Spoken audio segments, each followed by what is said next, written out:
Queridos, posso dizer que depois de um longo e tenebroso inverno da pandemia, é a minha primeira saída de Miracatu para dar um relatório sobre o trabalho, para compartilhar do que Deus tem feito na minha vida, na vida da igreja dele. E, como eu disse agora há pouco, no início, realmente esse dia foi preparado para o Senhor, para que eu pudesse estar aqui com vocês, compartilhando das bênçãos que temos recebido dele como igreja do Senhor, ali em Miracatu. Sou muito grata a Deus pela minha igreja, que há tantos anos tem me apoiado, me sustentado, não somente financeiramente falando, isso é importante, mas também com o carinho, com as orações, com a amizade, com o zelo que eu tenho recebido da parte dos irmãos. Sou muito grata a Deus pela vida do pastor Neto, pela vida também do pastor Wagner e pela vida de toda a igreja, que tem orado por nós, tem nos apoiado de todas as maneiras possíveis. O que eu não falei, passando quando eu estava aqui no momento missionário, foi que agora nós temos também o nosso boletim. O Omar começou a fazer o nosso boletim, e aqui nesse boletim, que é simples, mas nos dá então todas as atividades que nós fazemos durante a semana. E como eu disse agora há pouco, graças a Deus, nós temos procurado aproveitar bem o tempo, não somente estando na igreja, somente aos sábados e domingos, quando tem alguma programação, mas principalmente durante a semana. Nós somos um grupo pequeno. Nós somos em 20 membros ali. Estamos recebendo agora um grupo que começou a frequentar as nossas reuniões e que, inclusive, alguns deles serão preparados para o batismo, que nós queremos fazer agora no mês de dezembro. E a nossa prioridade são as vidas como igreja, não é verdade? E é por isso que durante a semana a gente procura também estar dando todo o suporte que eles precisam na palavra de Deus. Então, mantemos os estudos durante a semana e temos também o privilégio de estarmos contribuindo, de estarmos fazendo parte da obra missionária lá em Honduras. Nós estamos ajudando no sustento de duas missionárias, a Waldina e Monize. Elas são da Junta de Missões Nacionais. A Monize já esteve na nossa igreja dando... Oi? Mundiais. Ela esteve na nossa igreja dando relatório e agora estamos tendo o privilégio de estarmos ajudando-a nessa obra tão importante que Deus tem colocado em suas mãos para realizar. Amém? Sou grata a Deus pelo que Ele tem feito na minha vida, não só durante a pandemia, mas os irmãos estão cientes que no início desse ano eu sofri uma queda, levei um tombo, eu estava lavando o piso da igreja, junto com o Omar, estávamos ali, foi um dia antes da nossa mudança para lá. Já tínhamos preparado tudo no Jardim Holanda, para que no dia 10 estivéssemos mudando. E foi no dia 9 que aconteceu esse acidente comigo, eu escorreguei no piso, bati as costas, as minhas costas já estavam com problemas de tombos que eu já tinha levado, acidente com um avião que eu tive no Amazonas. E por conta dessa última queda, através de uma ressonância magnética, foi então mostrado que a 8ª vértebra da minha coluna torácica, ela afundou, ela achatou. Ela tem 90% de afundamento. E isso tem me causado dores horríveis. e estou em tratamento. E quero continuar contando com a oração da igreja. E até aqui o Senhor tem me ajudado, vai continuar me ajudando. É um privilégio servir a Deus no campo missionário durante todos esses anos. Eu aceitei a Cristo quando eu tinha 22 anos de idade. Isso foi em abril. Quando foi em novembro desse mesmo ano, eu já estava visitando o Instituto Bíblico Peniel, para que no próximo ano eu entrasse ali como aluna. E ali então foi o início do meu treinamento para, depois de 4 anos e meio, estar no campo missionário. E aí não parei mais, glória a Deus. E nem quero, não quero parar não, de jeito nenhum.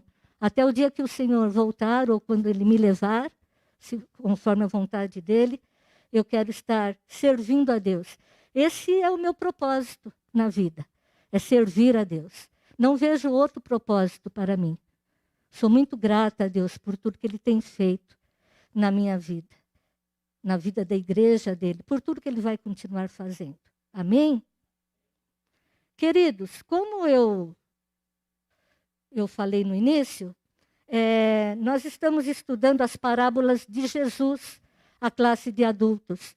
E uma das primeiras parábolas que nós estudamos foi a parábola do semeador.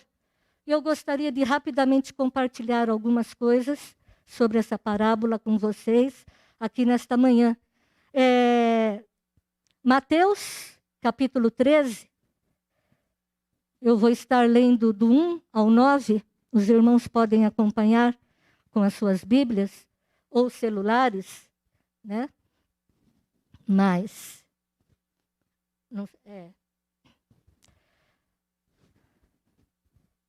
isso ainda para mim aqui é um pouco de novidade, tá? Essas telas e tudo mais. Apesar que lá a gente tem também, mas eu prefiro ler aqui na minha Bíblia. Mateus capítulo 13. Mateus capítulo 13, de 1 a 9. Que fala sobre o semeador. Oi?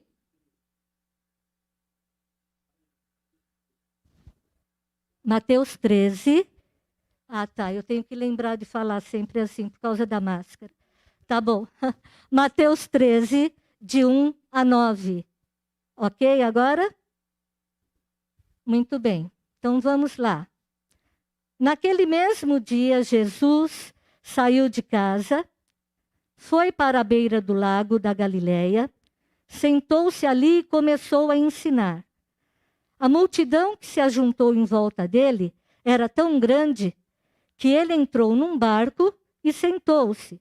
E o povo ficou em pé na praia. Jesus usou parábolas para ensinar muitas coisas. Ele disse: escutem, certo homem saiu para semear. Quando estava espalhando as sementes, algumas caíram na beira do caminho, e os passarinhos comeram tudo. Outra parte das sementes caiu num lugar onde havia muitas pedras e pouca terra. As sementes brotaram logo, porque a terra não era funda. Mas quando o sol apareceu, queimou as plantas e elas secaram, porque não tinham raízes. Outras sementes caíram no meio de espinhos, que cresceram e sufocaram as plantas. Mas as sementes que caíram em terra boa produziram na base de 100, de 60 e de 30 grãos por um. E Jesus terminou dizendo: se você tem ouvidos para ouvir, então ouçam. Amém? Vamos orar. Querido Deus, graças te damos por esse momento juntos aqui. Fala conosco através da tua palavra. Porque a tua palavra, ela é viva e ela é eficaz na vida de todos nós. Pois é em nome de Jesus que oramos e agradecemos. Amém. Esse texto, esse capítulo vai adiante, mas eu vou só até aqui. Jesus, ele gostava de ensinar através de parábolas. Ele pegava situações do dia a dia, situações que eram conhecidas por parte do povo que vivia naquela época, para aproveitando assim a oportunidade para ensinar a palavra de Deus. Ele partia do conhecido para o desconhecido. Era esse o método de ensino que Jesus usou, pensando nas parábolas. Ele observava a realidade do povo daquela época, as atividades que eles faziam no dia a dia, né? A maioria eram agricultores, outros eram pescadores. Então ele usava essas situações, o conhecido, para ir para o desconhecido, que era o ensinamento da palavra de Deus e o efeito que ela iria surtir naquelas vidas, através daquele ensino. E aqui nessa parábola, ele focou na figura de um semeador, um homem que estava semeando, operoso, dinâmico, animado. Ele estava fazendo aquele trabalho ali de semeadura, muito animado, né?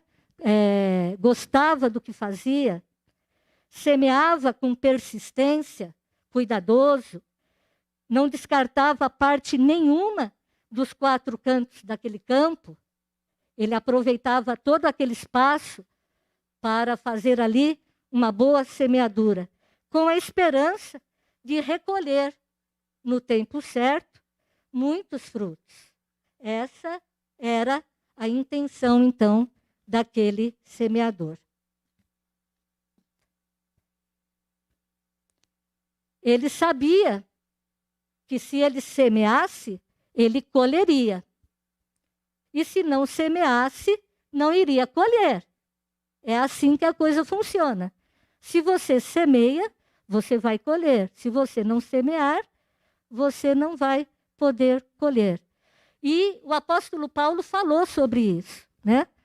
Lá em 2 Coríntios 9:6, ele fala o quê? Aquele que semeia pouco, pouco também ceifará. E o que semeia com fartura, com abundância, também ceifará. Então, amados, nós temos que trabalhar enquanto é dia. Não é verdade? Temos que trabalhar enquanto é dia. Semearmos a palavra de Deus, a tempo e fora de tempo. Quando Jesus ensinava através de parábolas, ele tinha, claro, um objetivo específico nisso. Os discípulos, eles não, ali na hora ouvindo, eles não entendiam com clareza o ensino que Jesus estava querendo passar para eles. Então, quando o povo ia embora e Jesus ficava só com seus discípulos, Jesus, então, em particular, ele dava uma complementação a respeito daquilo que ele tinha ensinado, quando todos estavam ali reunidos. E ele começa, então, essa explicação do semeador para os discípulos, falando, né, o que ele já tinha falado, que o campo que o semeador semeava sementes, é o mundo, é a humanidade, são as pessoas. Era isso que ele estava se referindo. E a semente é a palavra, a bendita palavra que precisa ser pregada a tempo e fora de tempo. Era isso que Jesus estava ensinando para aqueles que estavam ali. Jesus é o semeador, é o que semeia a palavra. Durante o tempo que ele esteve aqui na terra, foi isso que ele fez o tempo todo. Ele só parava para se alimentar, gastava muito mais tempo em oração aos pés do Pai. Ele sabia da importância de orar, né? Mesmo sendo filho de Deus, o próprio Deus, mas ele tirava esse tempo em oração.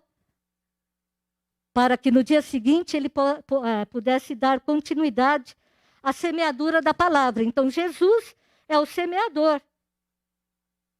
E a palavra, né, é a boa semente. A palavra é a boa semente. O evangelho da salvação. E nós precisamos entender uma coisa também. Que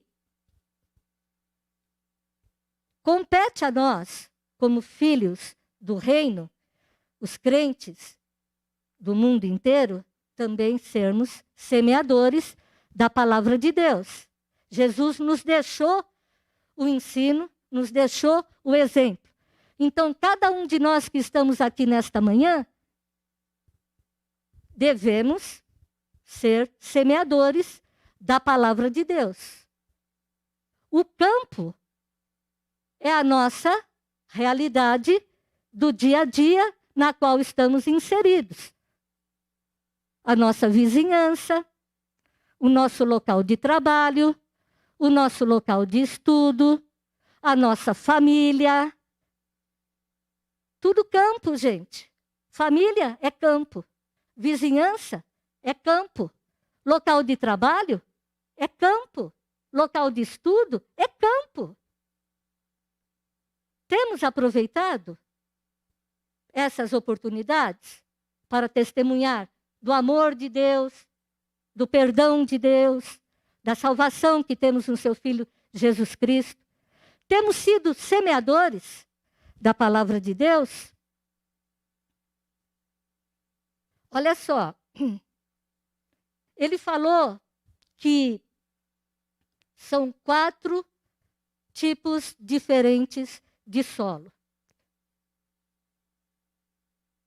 E ele começa a falar sobre o primeiro tipo de solo, o solo duro à beira do caminho. A terra dura, difícil de plantar. Porque era isso que o semeador estava fazendo, né? Ele saiu a semear, aí algumas caíram na beira do caminho, e ele fala, aonde cai a semente lançada pelo semeador? Esses diferentes tipos de solo representam o coração das pessoas em que deve ser semeada ou pregada a palavra de Deus. E ele começa aqui com o primeiro tipo de solo, que é o solo duro à beira do caminho. Esse solo duro à beira do caminho, ele representa o coração da pessoa que ouve a mensagem, mas não entende. A pessoa ouve, mas ela não entende.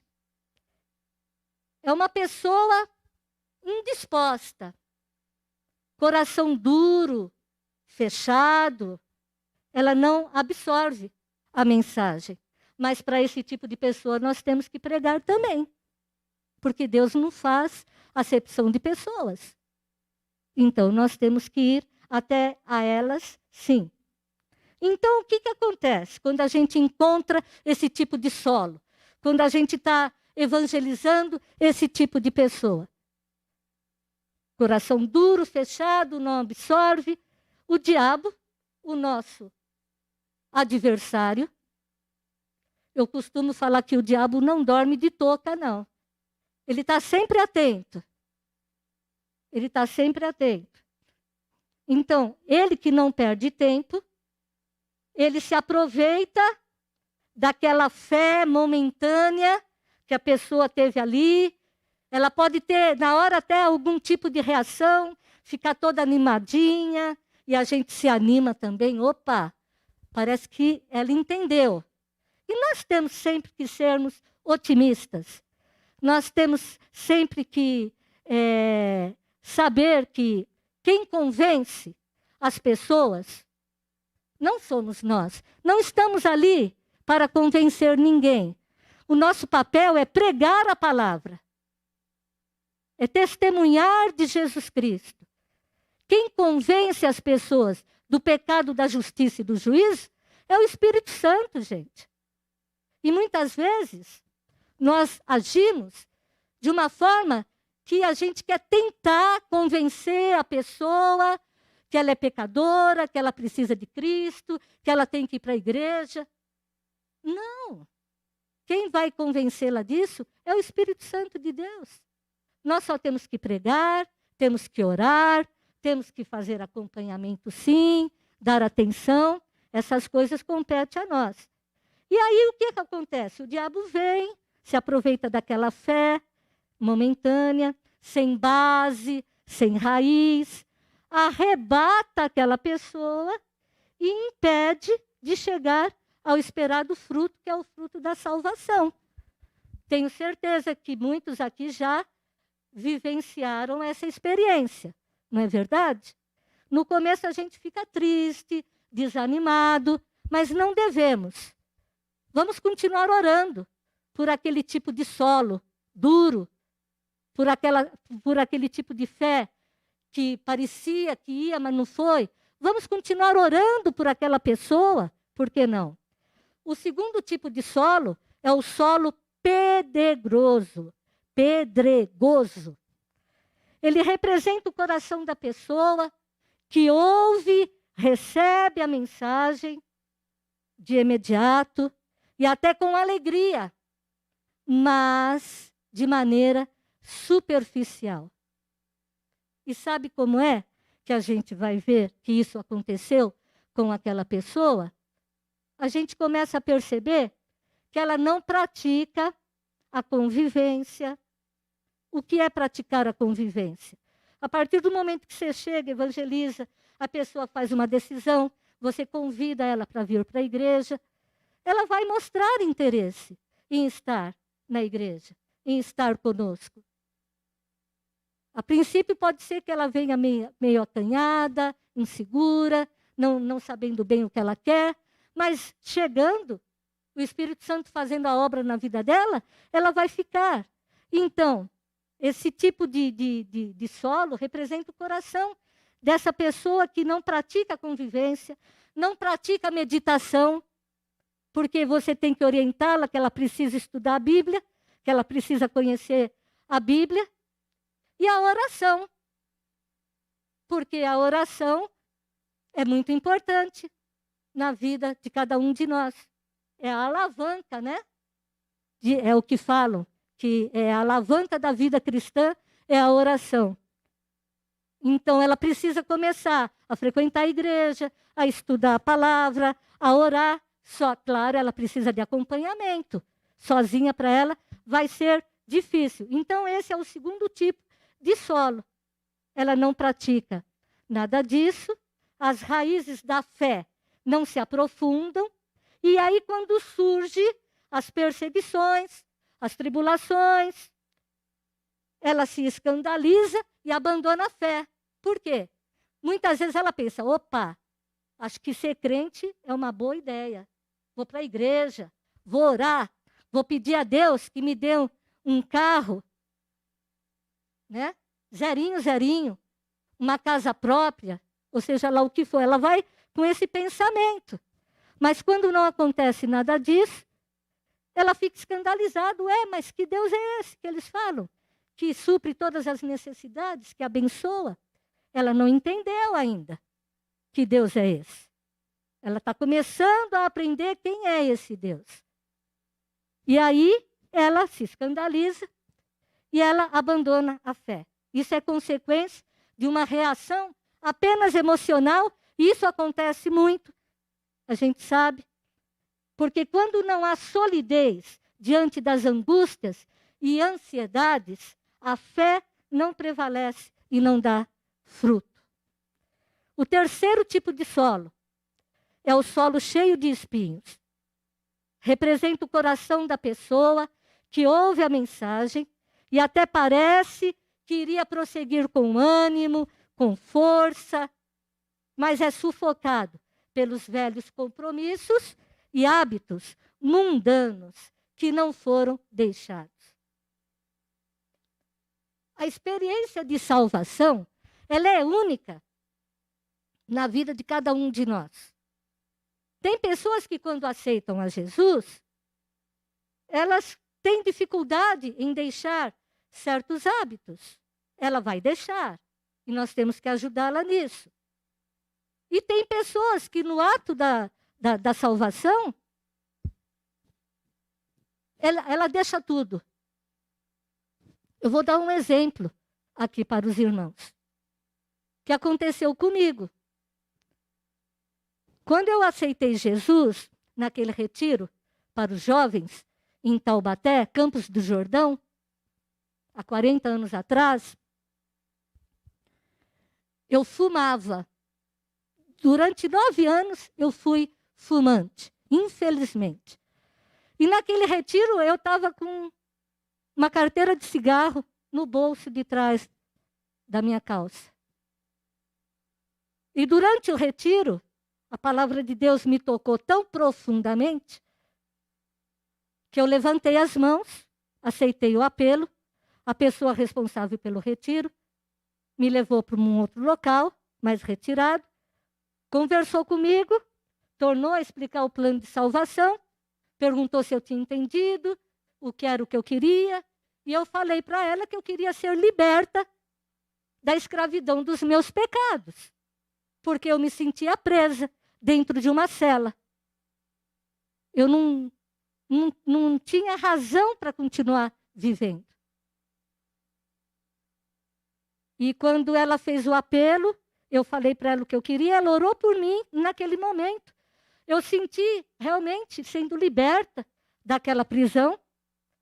Eu senti que algo novo, diferente, profundo estava acontecendo na minha vida. E eu saí para fora, então, depois que tudo acabou. Peguei o maço de cigarro que estava no bolso de trás e joguei ele para bem longe. E nunca mais coloquei um cigarro na boca. Por isso que eu falo, é diferente a reação das pessoas. A maneira como elas entendem, como elas aceitam e como elas agem. Mas nós temos que ter paciência e ajudá-las. Então, alguns compromissos, hábitos, vai demorar um certo tempo, mas serão deixados. E aí os cuidados desta vida, os cuidados mundanos, podem destruir e conduzir esse coração para longe de Deus, se ela não tiver um acompanhamento, se ela não tiver ajuda. E o quarto e último solo, eu não sei se eu ainda estou no meu horário, pastor, mas estou terminando, é o solo de boa terra, fértil, fofo e profundo. Esse é o bom solo. Esse é o solo que todo tipo de semeador gosta.